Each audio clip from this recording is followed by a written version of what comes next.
Well, what's going on, YouTube? Welcome back to a Therapeutic Edge. It is very nice to have you here today. I've got something on the table today from the folks at Kershaw. This is a 2022 release from earlier in 2022.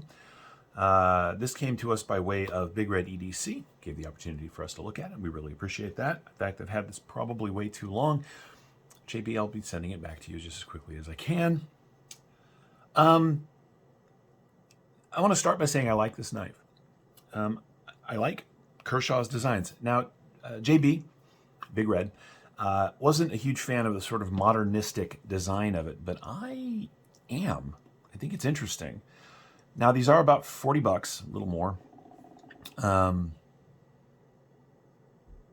on the table is rocking. Anyway, it is stainless steel with sort of glass reinforced nylon secondary scale, as you can see.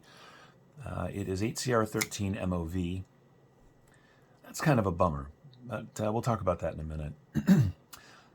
It is a frame lock, but it's an interesting frame lock. There is a secondary steel liner on the inside of the show side for reasons I am unclear on.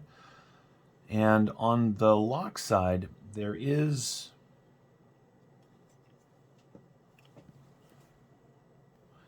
Sorry about that. There is... See if I can get that to show up on the camera. See that right there? There's a secondary liner on the lock side that runs basically the length of the body. Now, it doesn't come all the way to the top, and as JB noticed, that means there's a little bit of flex on this top of this scale right here. It's just a funky design. It is assisted, very traditional Kershaw. But I don't want to talk about that for a minute. What I want to talk about is this. Kershaw has a number of designs that I think would be well suited to higher end builds. Now, of course, recently they took this, which is the Highball, which is a fantastic pocket knife shape and design. And thanks to the folks at Smoky Mountain Knife Works, they released this one, which is titanium and S35 VN. This, as if you watched my recent video, is in my top 10 favorite knives of last year. So I know they can do it.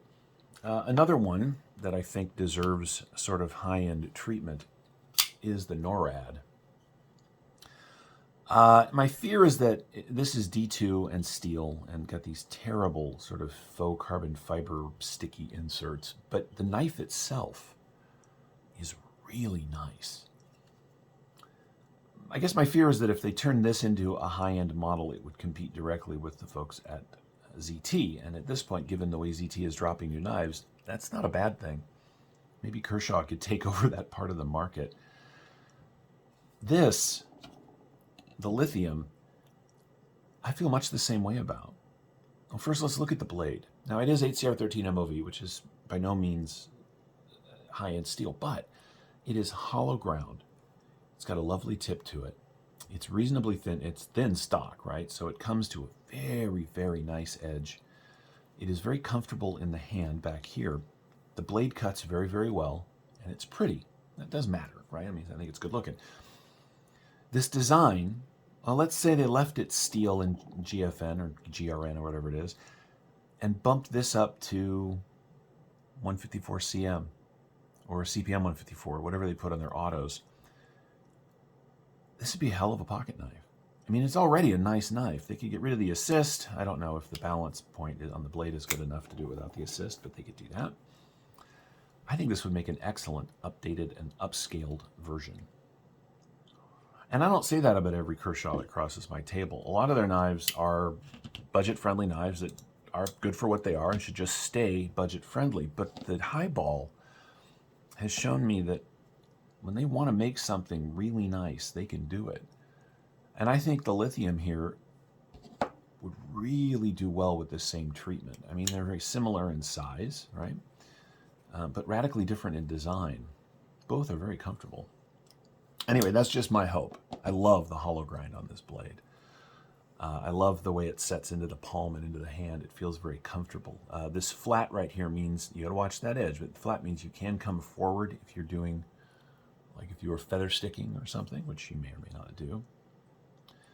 All right, so let's talk about this Lithium as it is. My fantasies for a high-end version aside. The grind is very, very well done. This is their bead blast, and they do a beautiful job at that. The grind ends at this sharpening choil, which comes down just ahead of the plunge, and they've done a marvelous job at that. The grind is even all the way up the blade. The hollow grind is not super deep, but very evident, and again, it makes for a very nice edge. Everything is chamfered and knocked down. Even the clip is smooth. The only sharp edge on this knife is right where you want it. The action, of course, since it's assisted, it's hard to really judge, but it is assisted in such a way that you can very much open and close this knife with one hand, which is nice. The funky design doesn't interfere with the functionality of the design, and the clip is reversible. So this is a lefty or righty friendly knife, although you can't change the lock side, of course, but it still would lean in to a left-hand user if you wanted it to. This logo on the blade is their in-house design logo. You'll find this on the ZT-0308 and on, is it on the NORAD? No, the NORAD's not one of these, but some of them are. The Highball, for instance, is one. There it is. This is just the logo they put on their in-house designs, which means they wouldn't have to give anybody like extra profits if they decided to do a high-end version of this. It's got a little bit of jimping right here. Now, because of how long this space is right here, it does hold you a little bit far back from the blade, but it does mean that my thumb, now I have big hands, but the base of my thumb does come right down on this notch, which works really well for cuts this direction. Lots of belly, right? Nice flat right here at the tip. This is where my finger lands for draw cuts. It's sharp. I don't know if you can see that, but I just put a mark on my cutting mat. It's about time to replace this. The clip is similar to the Highball in that it is a nice deep carry clip with flush mounted screws, but the clip itself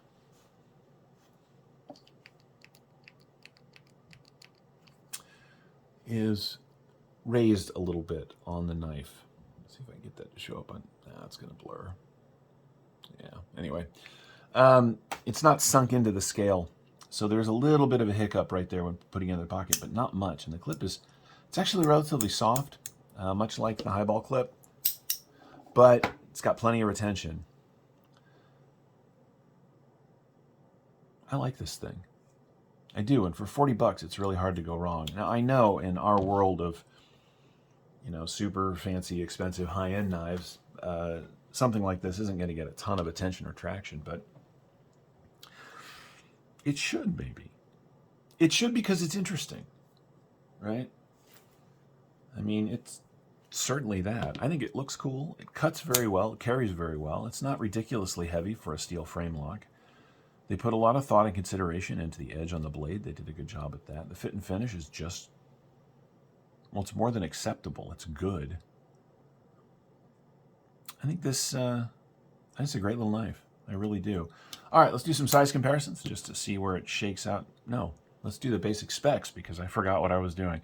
You get 3 inches of cutting on 3 1/4 inches of 8CR13 MLV. The grip area from behind the flipper is coming in at just a little hair over 3 1/2 inches. Knife overall from tip to tail is 1, 2, 3, 4, 5, 6, 7.5, just a little bit shy of 7.5. Closed length, 4 1/4. In the pocket profile, it's got a fairly evident flipper tab, but as I noticed, it is chamfered down, so it's very smooth. If we line that up, you're looking at just a little bit over 1 1/4 inches.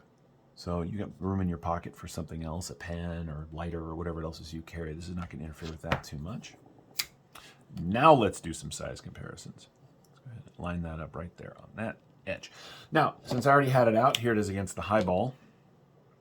As you can see, these knives are very similar. The Highball is just a little bigger, like 1/8 of an inch overall longer. It's got a little bit more cutting surface too. Here it is against the Bug Out. These knives are very, very similar in overall dimensions, although I do like the more belly on the Lithium than the flat here on the Bug Out, but that's just me. You get a little less handle. Well, the handle's in a slightly different place, I should say, because of the way this is shaped and because it's flat off the end. You're a little farther away from the blade on the lithium, but you can have a bigger hand and it's not really going to be a problem. Whereas with the bug out, because of this shape through here, like with me, my finger's starting to fall off the end, and that's sort of annoying over time. But that's just me, what do I know? Here it is against a full-size grip. And as you can see, let's center that. As you can see, the grip is just a bigger knife all the way around. And if you're going to watch later this week, here it is against a knife I'm reviewing a little later in the week. Here it is against the Spyderco stovepipe, just because it's on the table. So the lithium is overall a really nice piece. Now I mentioned that it has a relatively thin blade stock. Let's take a look and see what that is.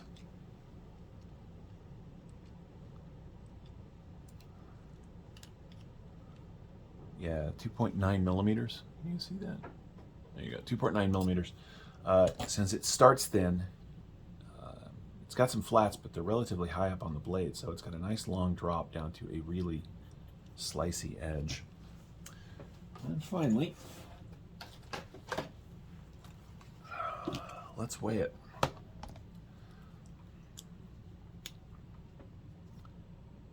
Okay. Yeah, 3.5 ounces for a 3.5-inch blade. Not too bad, right? That's that ounce per inch. 3.25. So it's a little bit over that ounce per inch, but not much. By way of comparison, the highball is 3.8. And of course, the big NORAD, which is all steel, is 5.2. I